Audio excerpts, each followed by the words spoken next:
नौकरी, मजबूरी या शौक? सीधी सादी सी रोली की शादी सिड से तय होती है। शादी के बाद तुम नौकरी करना चाहोगी? नहीं नहीं, बिल्कुल नहीं। वैसे मैं ये नहीं कहती कि नौकरी करना ठीक नहीं है, लेकिन पर्सनली मैं ये सोचती हूँ कि मैं गृहिणी बनूंगी। हाँ हाँ, क्यों नहीं। गृहिणी बनना भी आसान नहीं है। एक सफल परिवार चलाना किसी देश को चलाने जितना ही कठिन है। रोली को सिड का साथ और बात दोनों अच्छी लगती है, और फिर वो दिन भी आ जाता है जब दोनों की शादी हो जाती है। शादी के बाद ये क्या, सारा दिन किचन कपड़े और चार दीवारों के आगे पीछे घूमती रहती है। जा बाहर निकल कर देख, कितनी स्मार्ट लगती हैं वो औरतें जो नौकरी करती है। हाँ, अच्छी तो लगती है सासू माँ, लेकिन मैं नौकरी नहीं कर सकती। मेरा मन घर के कामों में ही लगता है। अरे मेरी बेटी तो कमाती है, अपने को फिट भी रखती है और सास को भी खूब शॉपिंग करवाती है। अच्छी बात है ना सासू माँ। मैं तो जो है उसी में संतोष मान लेती हूँ। बरकत होनी होगी तो इसी में भी हो जाएगी। ये बोलकर रोली चली जाती है। एक दिन सास की सहेली घर आती है, जहाँ रोली उन्हें चाय के साथ कई तरह के पकवान बनाकर खिलाती है। अरे वाह, तेरी बहू तो बहुत गुणी है। कितना सब बनाकर ले आई। मेरी वाली तो ऑफिस से आकर 2 रोटी ही सेक दे तो समझो एहसान कर दिया। अरे ऐसा ना बोल।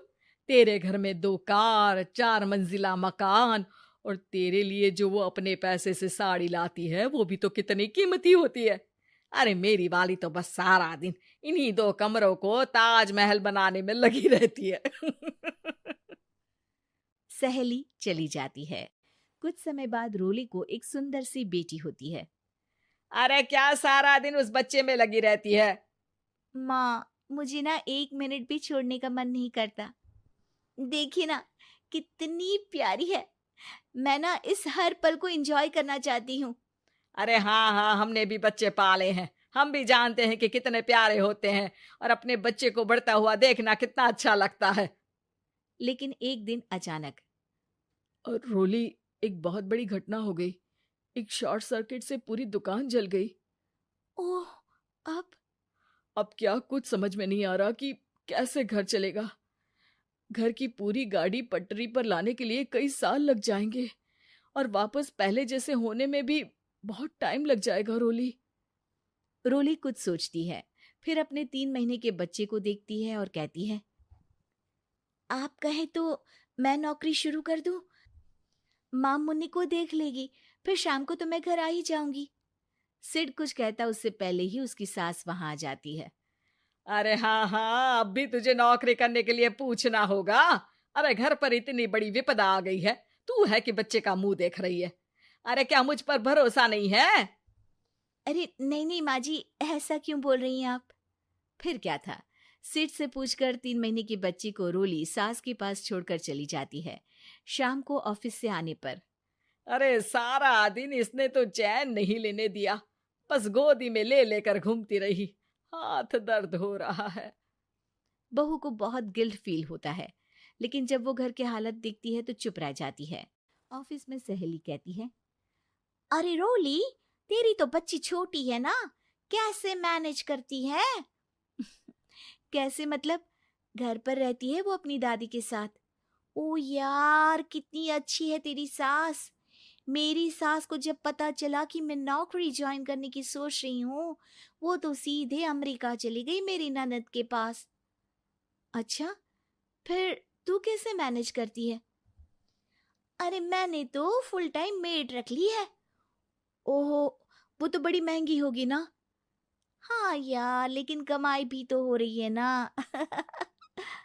यार, मैं तो कभी अपना बच्चा इनके मम्मी पापा के पास ना छोड़ू। प्यार दुलार में खराब कर देते हैं ये दादा दादी बच्चे को। नहीं नहीं, मुझे अपनी सास पर पूरा विश्वास है।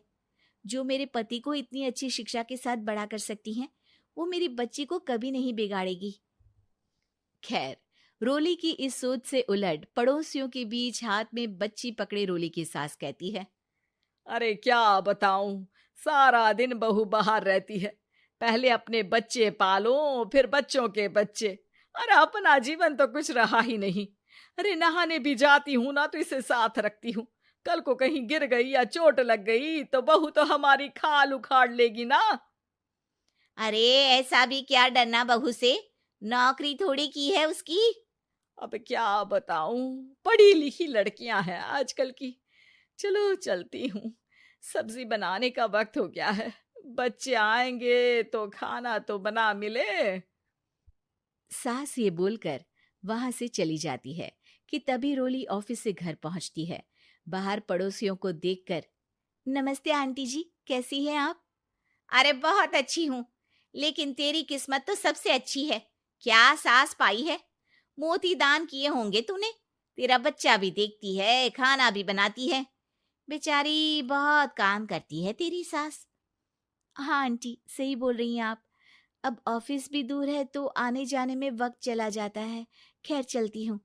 हाँ हाँ बेटा जाओ, गर्मा गर्म खाना खाओ। रोली घर आती है, जहां सास एक बार फिर छोटी सी मुन्नी की शरारतें गिनाने में लग जाती है। अरे आज तो इसकी वजह से मुझे 2 बार कपड़े बदलने पड़े। बार बार पानी गिरा दे रही थी। दोपहर में थोड़ा सोचा कि आराम कर लूं तो दूध के लिए रोने लगी। हाय, मैं तो परेशान ही हो गई। रोली को सास की बात अब कुछ अजीब लगती है, पर वो जल्दी से कपड़े बदलकर किचन में जाकर रोटियां बनाने लगती है। सारा महीना काम करने के बाद रोली को सैलरी मिलती है। वो पैसे लेकर सीधे सास के पास जाती है। माँ जी, ये मेरी सैलरी। आपने हर कदम में इस घर का साथ दिया।